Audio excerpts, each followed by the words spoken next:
I am wearing the tightest leather pants known to mankind. Like they were in at the time, but this was ridiculous. I mean, aviator glasses on, and I pull out like a douchebag. I was trying to impress her. I think having a great sit down on, okay, what do you do well and what do I do well? Well, I'll grab the things that I do really well, but I don't think we have those conversations in general in our relationships. Factual. We tend to just grab and do things, whatever's needed. Take a girl and a guy, and they fall madly in love and form a family. Sprinkle in some counseling degrees and a doctorate, a dream of transforming relationships as we know it. And 20 years later, we give you power couple Dr. Ray and Jean Ketkodian. And this is Couples Synergy.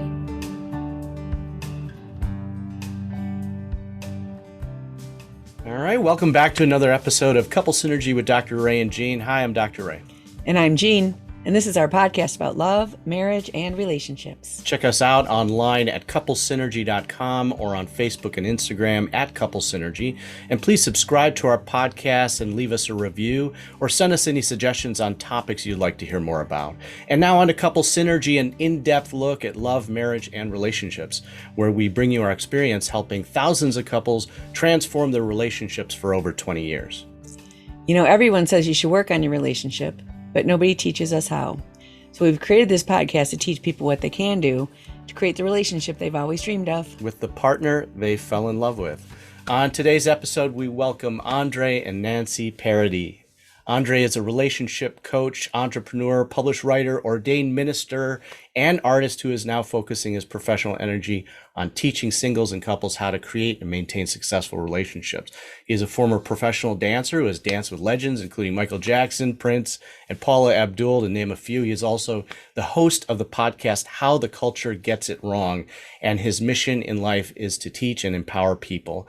Nancy Parady is the artistic director of LA Dance Moves, which is a talented group of visionaries, artists, and musicians who collaborate to create visual beauty through dance and excellence.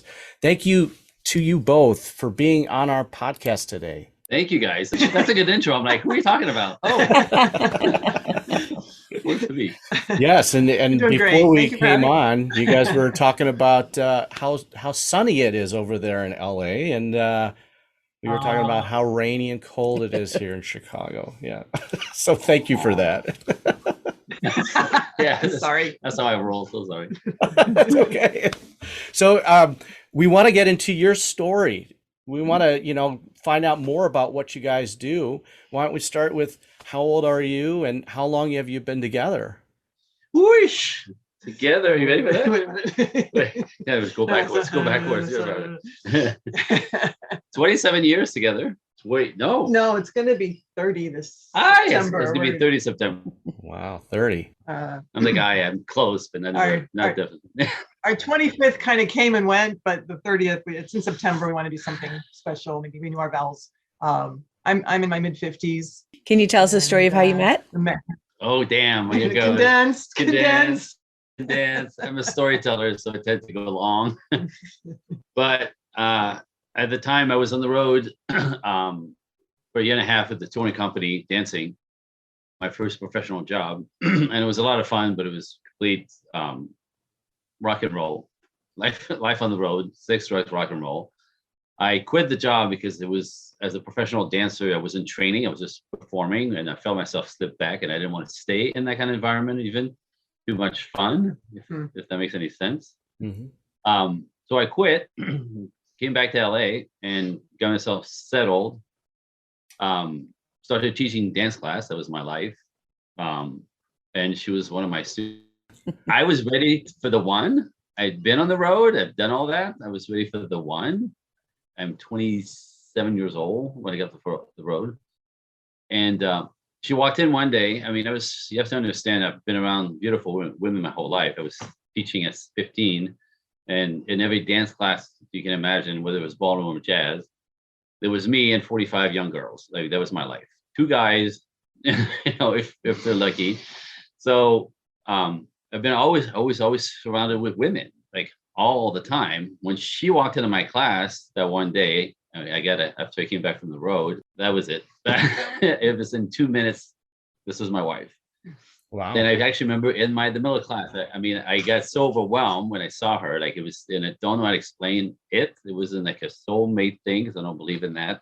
It wasn't I recognized her from the past life. None of that. It was just like, it was beyond me and her. It was like, so like on a different level, this is a girl.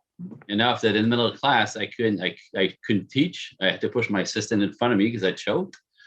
I felt like a child that, got caught in his hand in the cookie jar. Ears all hot, knees weak. I'm a dancer, for Christ's sake. I'm in the middle of, teaching a class. And so I had an immediate knowing, and I know I do this work now, and I know men, it's very common for men. Men know when they meet their wives instantly. My brothers, my friends, some of my clients, that the moment I saw her, this was my wife. So it sounds funny, and I had never believed truly in that until it happened to me. So that said, I was actually involved with somebody else that was coming undone at the time. So I couldn't start this with the other one not finished, right? That's my brain. I don't start anything crooked. I'm just like that. So it took me 3 months to finish a thing that I didn't want to be part of anymore. And then I thought I should regroup because I was angry at the situation. I thought I should regroup before I jump in the thing. Meanwhile, she came to my class 3 times a week. She was in my class 3 times a week. And because of every time I saw her, every time I made eye contact, like everything froze. Like I just like this freaking electricity every time that. So I managed so I can teach class and not feel so guilty about having this energy with this woman when I have the other one that I'm trying to shake off. I learned to make her disappear. I would not look at her. I would I had to. So for 3.5 months, she came to class on a regular basis, and I basically spent my time trying to avoid looking at her. Like I needed that. Anyway, all good. So after 3 weeks after the other one, I broke up with the other one finally, and I thought I should regroup and take my time to get, back. You don't jump into something when you still ain't whatever. So, but within 3 weeks of this, at one point, I had to do the exercise in the room where they were coming at me 2 at a time. And again, I isolated her out of my sight until she came at me with one of the girls doing that exercise. And I remember going, "What are you, stupid? Are you gonna wait for somebody else to go after her? Like that's your girl right there. What are you doing?" Okay. So fair enough. I'm good. Let's go. So this is on a Monday. So Wednesday, I decide when she comes to class, I'm gonna ask her out, right, for a bite to eat. So I'm all excited. Wednesday comes, she didn't show up. The first time in 3.5 months. The one day, okay. So after class, I stole her number from the front desk because they're not supposed to do that. Anyway, so I threatened the poor young girl. Got her number. Went to the payphone. It was a payphone back in those days. Cell phones were too expensive. And I call her home. She picks up. "Hi." But I guess Andre. "Oh my God, hi." I go, "So you were in class today?" "Yeah, I hurt my back a little bit." I said, "You gonna be there Friday?" "I'll be there Friday." I go, "Okay, well, I had 2 classes back to back." She came to the first class. I said, "Well, if I'd like to take you for a bite to eat after class, but I won't be done until 7. Is that okay?" "Sure, okay, I'll meet you there." Okay. So sure enough, she comes to class, and the funny thing is, right before that Friday, before I started class, so she always came in 10 minutes late because the class was at 4 p.m., which is hard for people to work to get to. So she's always 10 minutes late. So right before I start class, I'm all bouncing around and happy because I got my girl. I'm going on a date to get to know her. I know nothing about her. I just know her first name. I know nothing about her. Just that's my girl. So I'm kind of hyper. It tends to be hyper. And one of the other student that was in class before I started says, "Yeah," she was kind of one of those. There's always one, right? Like she goes to the guys in charge, just whatever, competing with other women in the room. So anyway, she says to me, she goes, "You in a good mood today?" And I go, "Well, yeah, I got a date." And I was happy to put that in her face, as in like, leave me alone. All right. She's like, "Okay, with who?" And I go, "With Nancy." She's like, "Nancy." I go, "No, Nancy, the ballerina with the legs." And she goes, "Wait, Nancy Ferraro?" Same, I don't know. The ballerina. She goes, "Yeah." She goes, "So you have a date with Nancy Ferraro? I go, yeah. She says, well, Nancy Ferraro's got a boyfriend for 4 years. They plan to get married. Straight up. Because I don't know, right? All I know is this girl. So again, Get that moment lost in time. I get that moment lost in time. I just like I completely like wilted. I just like just crushed me. After all this time, thinking this is my girl. 4 years, trying to get married. They live together. Now it ruined my day. Like completely ruined my day. So I'm a happy, like go lucky kind of teacher, right? And that day the classes were dark. He was like, crabby. I was mad, right? So she shows up and everybody's like, oh my goodness, what's wrong with him today? Whatever. So after class we go out and I take her for a bite to eat, but I'm furious because I feel conned somehow. I'm not sure why. So Nancy, that going out for a bite to eat, you didn't think anything of it because you were with someone at the time. It wasn't in my heart like a real relationship. This person just kind of kept me and okay. And obviously I didn't see any harm in it, but I think I was being a little mischievous, sure. But the truth comes out. Yeah. What were you thinking I'm about not sure the fact that he was ignoring you for like 3 months? Well, I didn't have the same initial reaction. There was something really, I connected with him right away and we made eye contact and how you doing and this and that. But I was also a brand new to Los Angeles and trying to retrain in my career from a ballerina to in the commercial world. So I was really focused. So it wasn't something noticeable to me. Like it wasn't being mean or anything. But he just kind of cooled the engines, a little bit. So, but when he called me, I was excited, and I guess this was a dead end relationship that just wasn't finished yet, so it definitely was mischievous and, So what was it about each other that you fell in love with? He's just like, he has this amazing, like you said, there's 45 women in class, but he makes you feel like you're the only person in front of him. And he has this amazing character trait today, so there's just something really warm about him and kind eyes.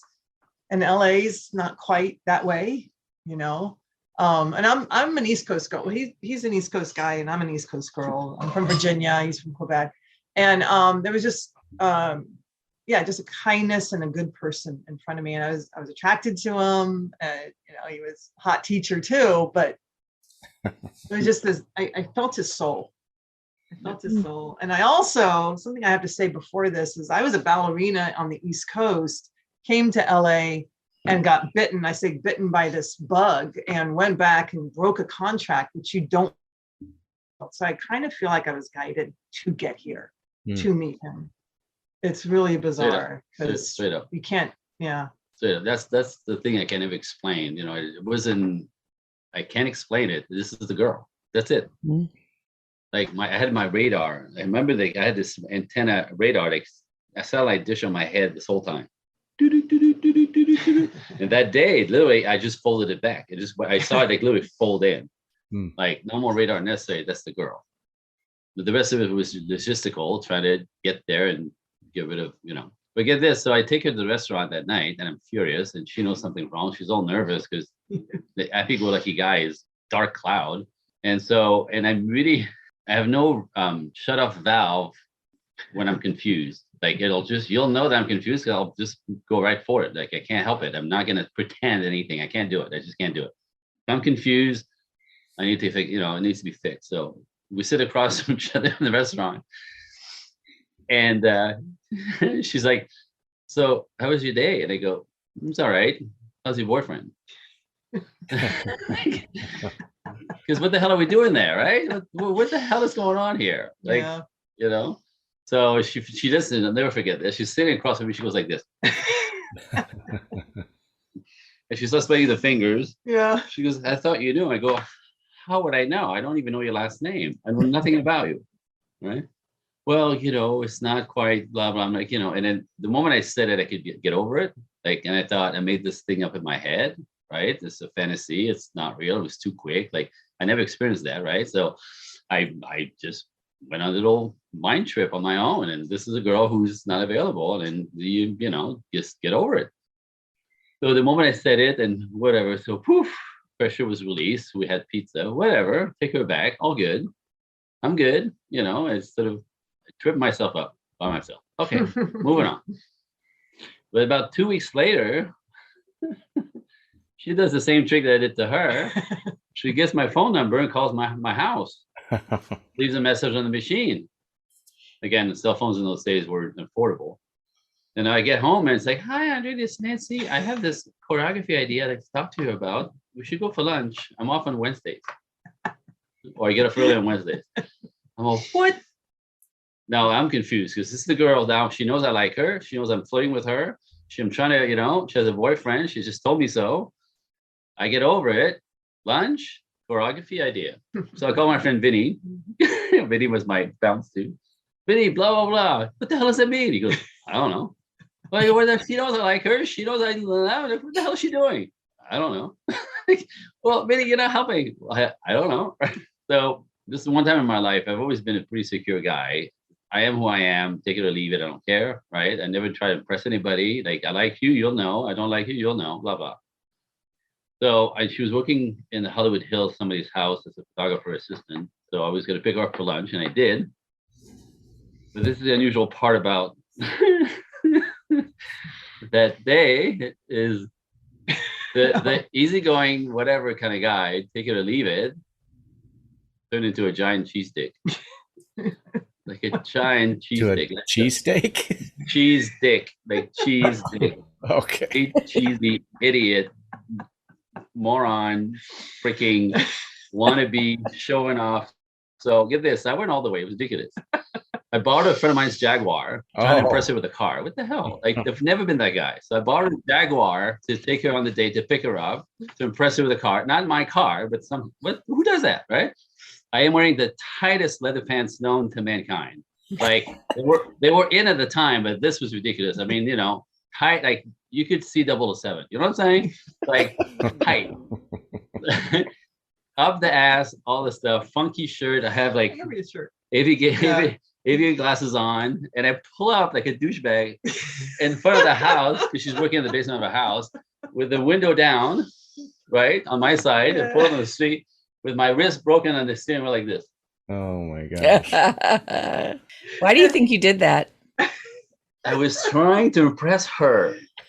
Well, and somehow I don't know why I was trying to impress her, but it was like she just rocked my world, and I'm sure that really impressed her. I've never been that guy. That's ridiculous. Like that's ground for a girl to go, okay, you could just leave. we were in sweatpants on the first date, right? Because I do the first date went for pizza in my sweatpants straight from class. Like I don't try to impress anybody. Like if I want to know you, I don't want the pretense and the pretending and the posing. Guess what I do? Very disappointing, but never done it in my life. Trying to impress her. Anyway, I take her to the restaurant. I planned the restaurant. I planned Valley Park, something I never do. Pressing. Anyway, knew the girl at the front. It was after it's a 2:00 lunch, so I knew the restaurant was going to be empty. I picked the table. It's embarrassing.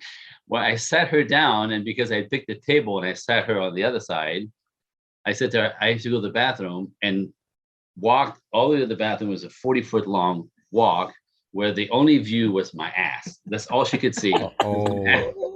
Walking like, if I may say, it's one of my best assets. Wow. You put me in the bench, so I'd be I put her on the bench, so all she could look at is my ass walking 40 feet away. Like, who's this guy? What happened to cool man? Where is it? Right? I look totally cool, I think, like holding myself together, right? But I'm fucking freaking out. I don't know, excuse my friend, but I don't know what's happening, right? I don't know why I'm here. She's making me nuts. That's what's going on. Look at what I'm acting. What am I doing? Anyway, come back to the table. I think I'm acting cool. You tell me. So I sit down and blah, blah, blah. How was work? Blah, blah, blah. And again, I have to go right for it because I don't know what's happening. So what's this idea you have? And she smiles, this little smirk, and she goes, actually, I have no idea. I just wanted to see you. Oh. I lost my shit in the restaurant. I'm going to tell you, I lost Yeah. my shit in the It's true. restaurant. I lost my mind completely. The confusion from the first time I saw her, this whole story that I told you, sort of came up. Like, what are you doing to me? Like, for the first time, I like lost my shit completely. I completely lost control. And enough that I'm standing up as I'm saying, and now you call my house, yeah, and you have no idea. Poof, and I fall back in my chair. And by then she should have been running out the door. Because I think like, I'm like, I lost my shit and I'm almost, a little over the top.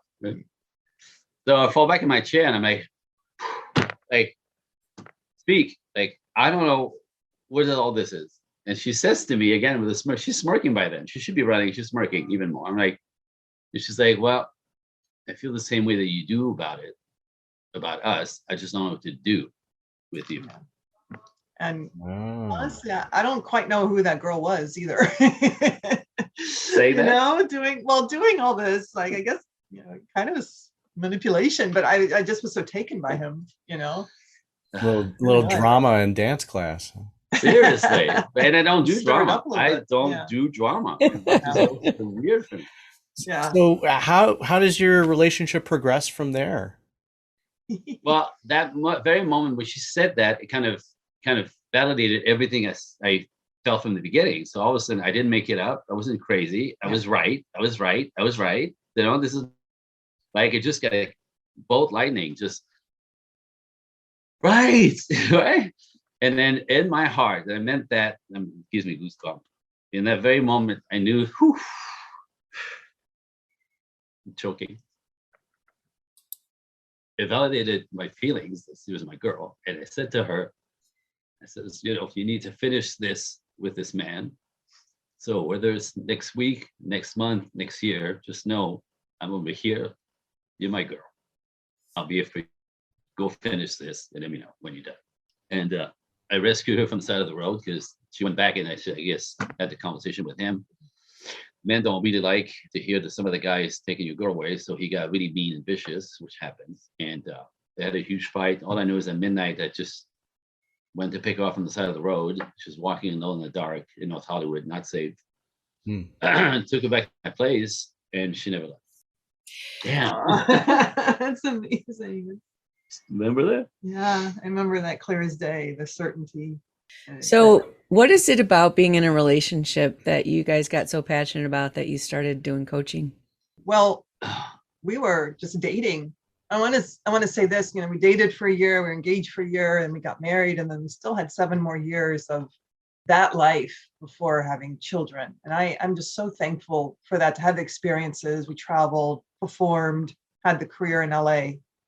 And but before we even got married, Andre was always a seminar workshop person. And he kind of dragged me to one. He's like, look, I'm going to grow. I want you with me. I don't want to leave you behind. And I remember being really resentful. Yeah, like, I don't want to go. Kind of shitty thing to say, right? Like, you need to learn some stuff. But like, I got it, and even when when it was business seminars, always turns out to be personal growth. So that road, kind of one seminar to a different one led Andre to, well, you can tell that, but kind of land to this work over 15 years ago. Yeah. And we realized that there's tools we don't have, there's communication skills. We're just kind of fumbling and making this up as we go. And we had kids and they were young. And learning some really tangible tools was incredible. We're still learning them. Yeah. So like on the timeline, by then, this was, again, I was a workshop head. I was always, I started a different business. When we decided to have a family, I quit dancing the way I was doing it. Didn't want to travel the world and not be present to raise my kids. That's not the way I was going to do it at all. It's the exact opposite.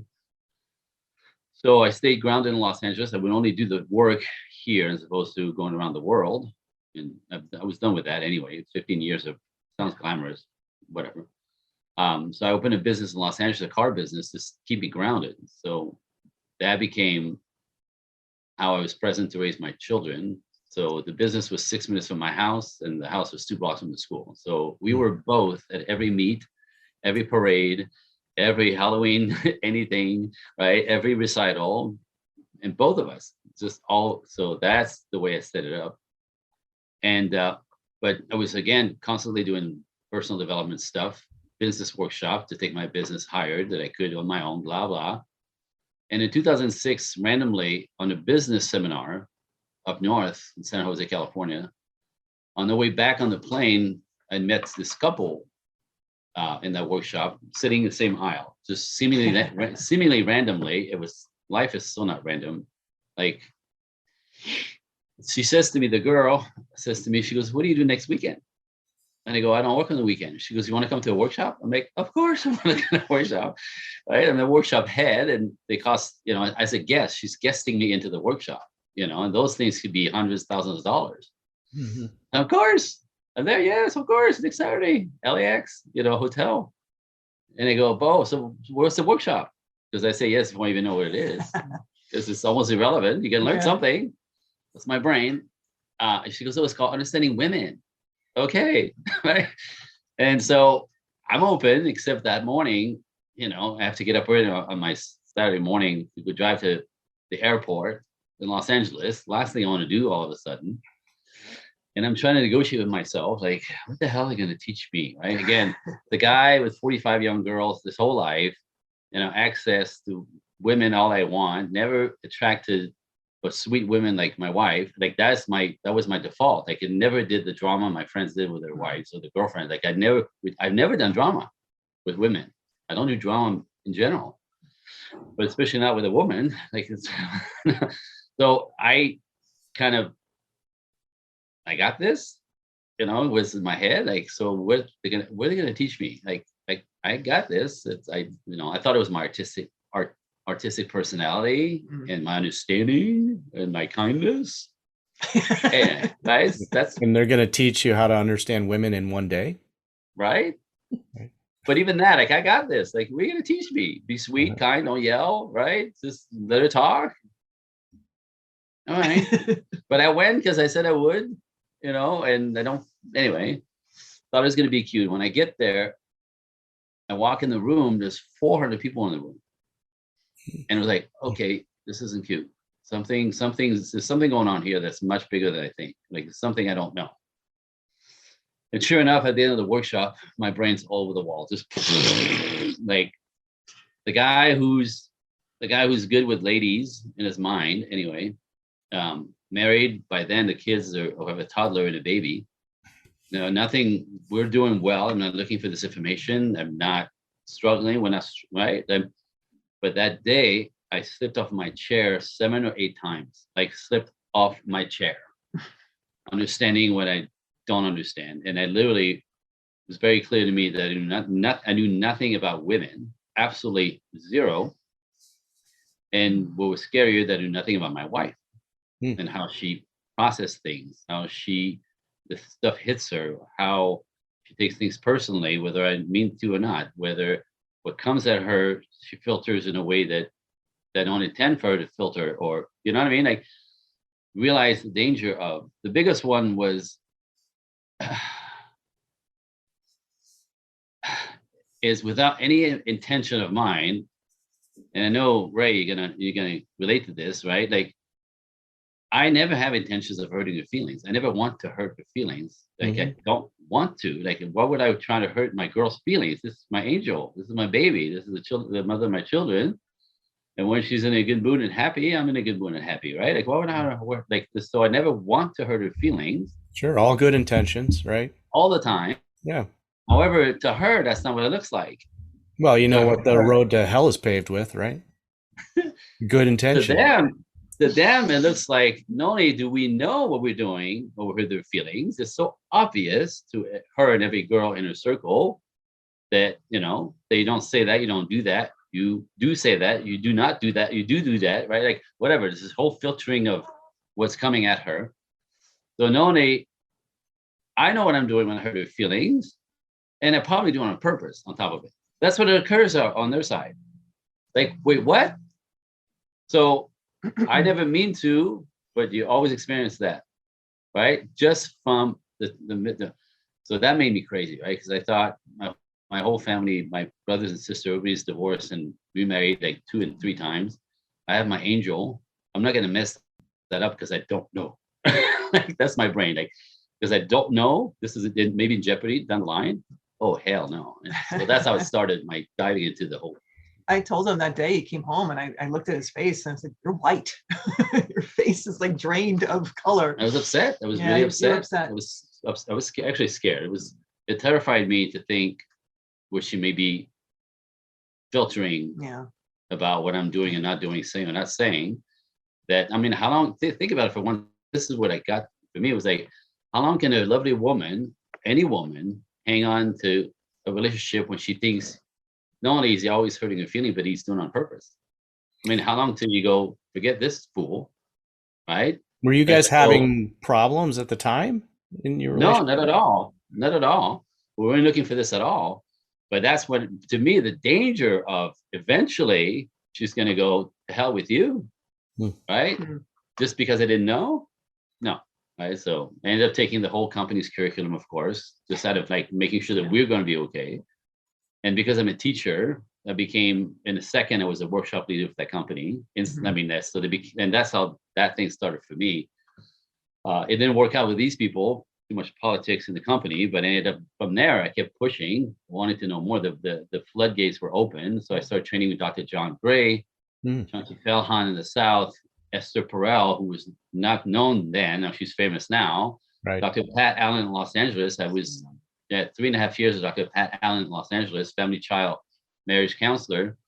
In a group of 5, me and her and 4 other people for 3.5 years. So I'm not a therapist, but I'm trained by the most famous, family child marriage therapist, which kind of put all these masters that I trained with like together from the back kind of thing. So they all, like, Alison Armstrong teach anthropology, Esther Perel teaches, intimacy and Right, romance, right? With marriage as well.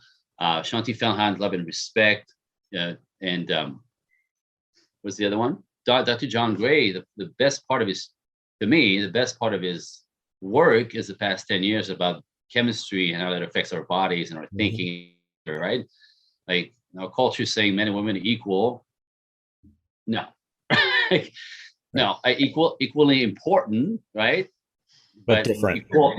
Equally important, yes. Not equal people. They don't operate the same way. We don't Right. do anything the same way. We're actually complementary. And back to nature. At this point, for me, everything I teach is back to nature, right? In nature, the female is always completely behaving different than the male, but they're complementary. They come together for procreating continuous species, right? They're not the same. They're in opposition most of the time, but complementary. So are men and women. So what's happening in our culture is making me really busy, because when we soften men in the name of they'll be less dangerous, that's not true. That's the opposite. And when we empower women to a point where they can be vulnerable, relationships go to hell, and people have more difficulties in relationships than ever in the history of mankind. And there's data on this, right? Women are more unhappy today, the past 15 years, than they've been in the entire history of mankind. How's that possible with all the options, right? Well, yeah, we turned the script too far, and now it's literally impossible. Just saying. A little bit of soapbox for me here. It's not really a popular sentiment, is it?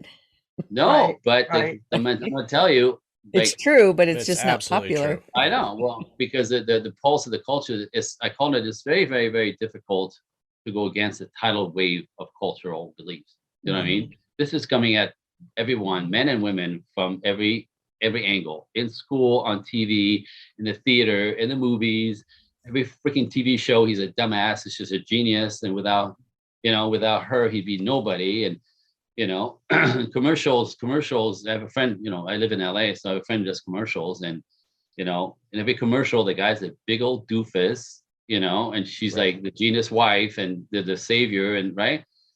And I remember talking to him about this. I'm like, what the hell, you guys? You're part of the problem, because, well, we can't make fun of anything anymore. We can't make fun of minorities. We can't make fun of religion. We can't, right? So we have men left, and somehow that's okay. But it's not okay. He goes, yeah, well, that's all we got left. So Yeah, everyone, that tidal everyone's wave, offended. right? And then it was Yeah. so with that tidal wave of men are dumbasses and toxic, and women don't need man. I don't need no man culture. So by the time people get to me, they're just realized, typically a little bit older, in the 30s and up, that whatever the culture sold them is a giant freaking lemon.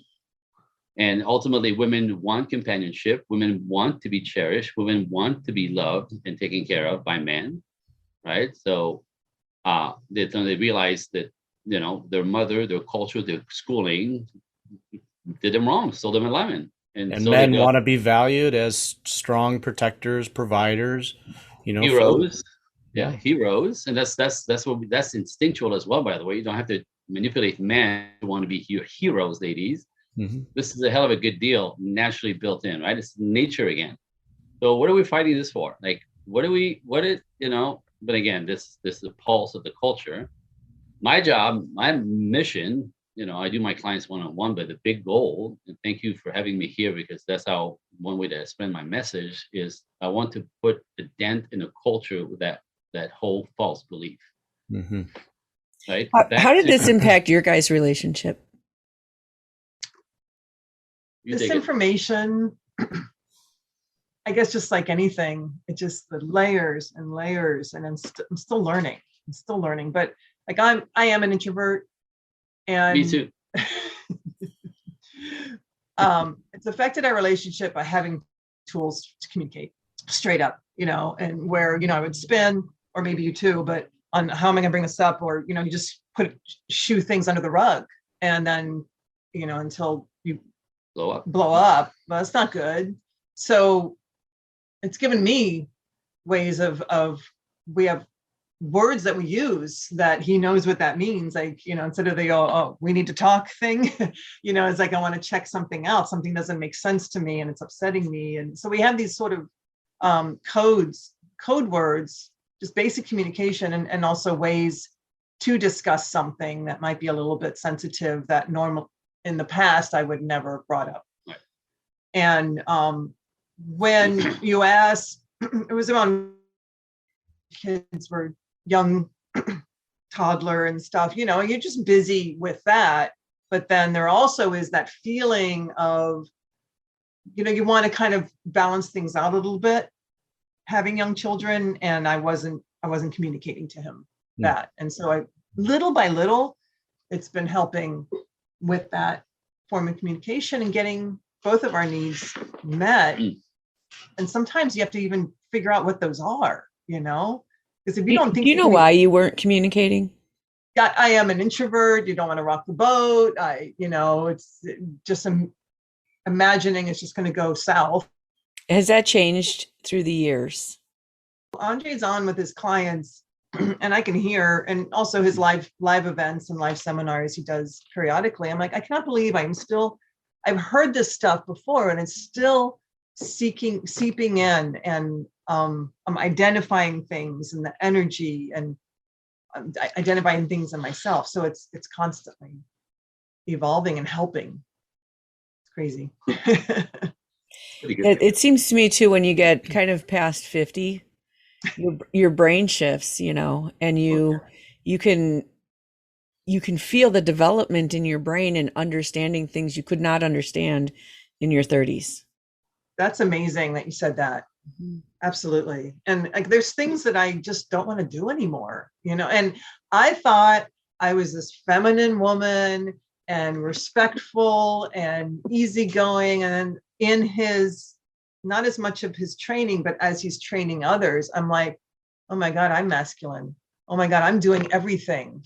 And then I'm resenting him for it, because I'm doing everything. We ran a business together and I took on everything. And I learned where that's coming from, and also wanting a career by 6 years old. And there's a reason for that too. So I'm unfolding to get to this more feminine place in myself, and like allowing him to be the man. And I'm in my 50s, and I'm, like you said, I'm so glad you said that, because it's this unfolding of, I don't want to do things the way I've always done before. And I'm lucky enough to have a man. There's women out there that, because they are functioning in a certain way. They can't even attract a man Mhm. because they're so masculine, and Mhm. that's so sad. And I think, to answer your early question, that's a big reason why Andre does what he does, because with these shifts, it doesn't take that long. These women and men are finding love joyfully for the first time in their lives. Well, it is a developmental process, that you have to go through, and there is a length to it that's necessary. And many people are bailing out of their relationships early on before they actually get to that growth stage and understanding stage. Yep. And so, and I imagine that's exactly what you guys are talking about here. Not only going through it yourself, but also seeing it in other couples. Yeah. So check Yeah. this out. Check us behind us, right? This is us ballroom dancing. Oh, that's beautiful. That's Right? very cool. Now, that's how we met, and that's part of like what I teach, what I'm teaching, because the metaphors of dancing and relationships are fantastic. Mhm. Yes.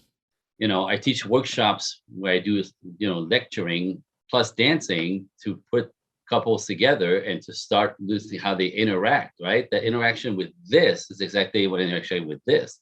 Yeah. If you can't lead, she can't follow, right? If his leadership is on and off, she gets uptight, nervous, and she tries to help.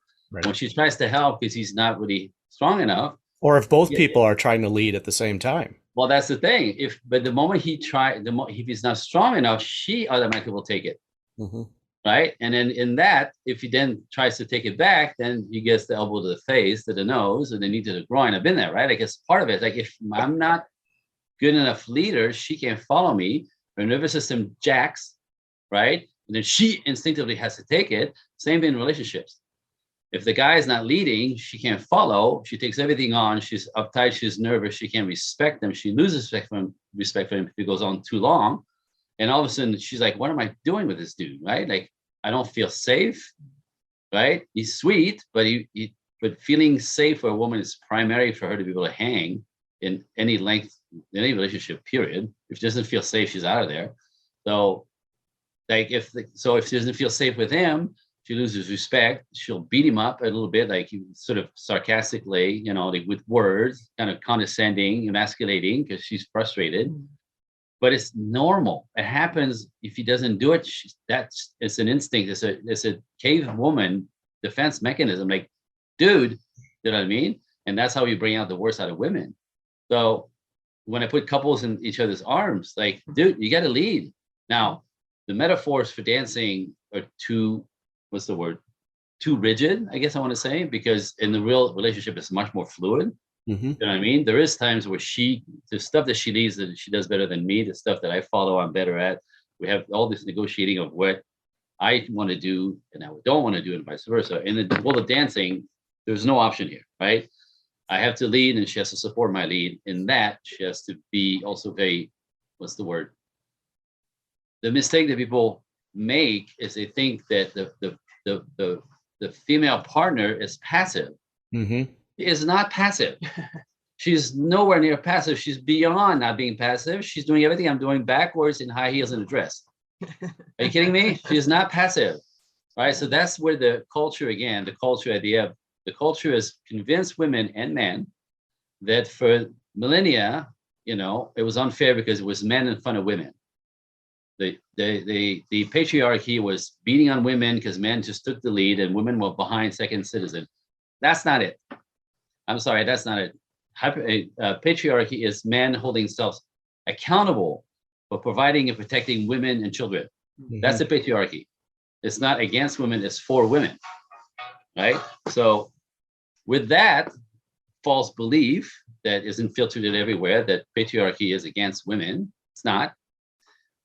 The new belief is, well, if men were in front of us for millennia, then the right thing to do is now equality. We're going to put women in front of men. Neither one work. Right. Yep. So it's. I think the connotation is that if you are leading, then you are better than the person following. That's the misconception. That's not true. And it's not true at all. Right. But Again, men and women have their own roles to play. Yeah. Like this Well, is maybe- complementary. Maybe the word supporting instead of following.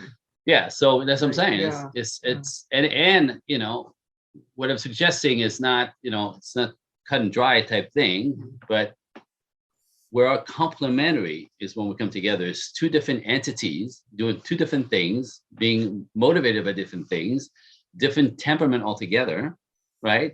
Men tend to be more bigger and more pushy, and women are better at connecting and be patient, right? I mean, temperamentally, of course, there's all the flex in that, but we're actually made to be compatible and complementary to each other, not equal. Equality is two men fighting or two women doing nothing, right? So it's a plus and minus. It's the polarity that works. It's the dance. Yeah. And again, this does not make a woman passive. She's very active, except she's doing different things for us to come together. Yeah, Ooh, I absolutely. just went off, didn't I? Woohoo! I just- Yeah, Preach, preach, preach. if know- the masculine energy is the frame and the feminine energy can move within that. Within the frame, yeah. Mhm. And Wow. often the way I Nice. put it is like, the masculine is the riverbed and the feminine is the water. Yeah. Mhm. Mhm. You know what I mean? Yeah, So okay. they both need each other Yeah. to be And when anything. they come together, we call that synergy. Woohoo! I call it nature. That's nature. We're built Yeah. for that. We're made for that. And when Yeah. people fight me on these concepts of equality, I go, okay, all right. Okay, this is it. Are you ready? We're as equals as our genitals. Right. Not at all. Last I checked, only women are giving birth these Not days. at all equal, but made to fit, complementary again, right? Everything about us is like this. Everything, our temperament is made to fit, to complement each other. Men need women to be not so beastie, not so competitive, not so conquering, controlling. Right. We need women to go, babe, a little too much. Babe, you're scaring the children now. Babe, the neighbors think you're a freak. Babe, bring it down, right? Just beast, right? So we need women to bring us down to sort of a more civilized, Be grounded. socialized, right? Softness. And the women need us to make them feel safe and protect them, for Christ's sake. Like, that's beautiful. That's nature again. Like, what are we fighting for here? Yeah. Equality, what? What are you talking about? Equality. It's complementary. It's beautiful. It's nature. Mhm. Oof, It sorry. sounds like what you were saying. Like, Sorry. you have to have a sense of humor about this stuff. Like, it's like if I were to come and attack you on, what you were just saying, that's not going to work either. Okay, somebody You else say know? something. I'm sorry. I just we get so definitely agree. Yeah. We definitely agree. well because you and- live it, right? I'm sure you live it if you're together. Absolutely, Yeah. absolutely If you're right. I mean, together- we can't teach it unless we live it, and that's Yeah. kind of where we come from. But teaching couples on how to have that balanced, complementary, beautiful relationship, it takes work and knowledge. And what you're talking about is being exposed to this new perspective on the relationship really helped you see that and the necessity for growth. And I mean- that's Can I share something? Because it just happened last night. It was, There you go. we were having a very, very brief conversation. And I think this is really important and powerful for especially the women, but I think for both. But we exited a business that we both were running for 20 years. And like I said, I was taking on stuff that he wasn't even asking me, but like it needed to be done. So I jumped in, and I think I have PTSD. So I'm thinking I have pulled way back on working, on helping him in his business, in this business, in this and that. And last night I was just sharing with Andre, like I said, are you frustrated with me? Because I'm frustrated with myself. I feel like I can't get that mojo that I used to have to be efficient, to get stuff done. And his response was like, I still think you're taking on too much. I still think you're doing, and I was blown away by that. And I'm saying this because of what we women have put on ourselves and the messages coming at us. Like there's got to be an easier way to do these things. And I think having a great sit down on, okay, what do you do well and what do I do well? Well, I'll grab the things that I do really well. And but I don't think we have those conversations in general in our relationships. Factual.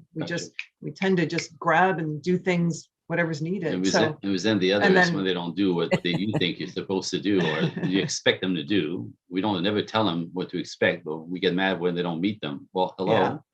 Hello. Not So as this anything. this Yeah. goes perfectly with the last question. Oh, nice. What is it that your partner does that they love you? I can answer that. what You wanna go first? what do you do that Makes you feel loved. makes me feel loved? Yeah. Yeah.